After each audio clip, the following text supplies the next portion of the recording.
என்னதுமா? காலிஃப்ளவர் பக்கோடா. கொஞ்சம் எடுத்துக்கிறேமா. இன்னும் கொஞ்சம் எடுத்துக்கிறேமா. குடிக்கிறது அப்புறம் இப்ப தின்னுட்டா அப்புறம் சோத்துக்கு என்னத்துல வச்சு தின்பா? அப்புறம் சோத்துக்கு போது காய் பத்தல என்ன அம்மா நீ எல்லாம் அப்படின்னு என் மாமியார் முன்னாடியே நீ அசிங்கப்படுத்துவ. ஏண்டா பிஞ்சு போகும்.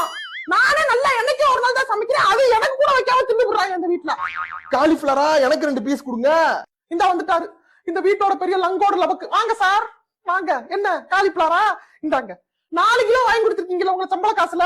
2 கிலோ உங்களுக்கு, 2 கிலோ உங்க தங்க வாங்குறதுக்கு. அவனாவது பெத்த பிள்ளையான்னு வெறிஞ்சோராவது போடுவேன். நீங்க மாமியாரோட பிள்ளை. காலிஃபிளவர்ல கைய வச்சீங்க சோறு கூட போடாம உட்கார வச்சிருவேன். மாமியார் இருக்காங்களே இப்ப கக்காம இருக்கல எல்லாத்தையும் கக்கி விடுவேன். பேசாம கையில நல்லா நெஞ்சு ஏத்தி கட்டிட்டு அப்படி குத்த வச்சு உட்காருங்க. கிச்சன் பக்கத்துல வரக்கூடாதாமா. ஹலோ. உழைக்கிற மனுஷன் ஒருத்தனுக்கு இந்த வீட்டுல மரியாதை இருக்கா? ஆமா இவர்தான் உழைக்கிறாரு. நாங்கெல்லாம் இப்படி கால் மேல கால் போட்டுக்கிட்டு நல்ல ஜாலியா ஹாயா உட்காந்து சாப்பிடுறோம். வந்துட்டாரு பெரிய டவுசர் உழைப்ப பத்தி பேசுறதுக்கு.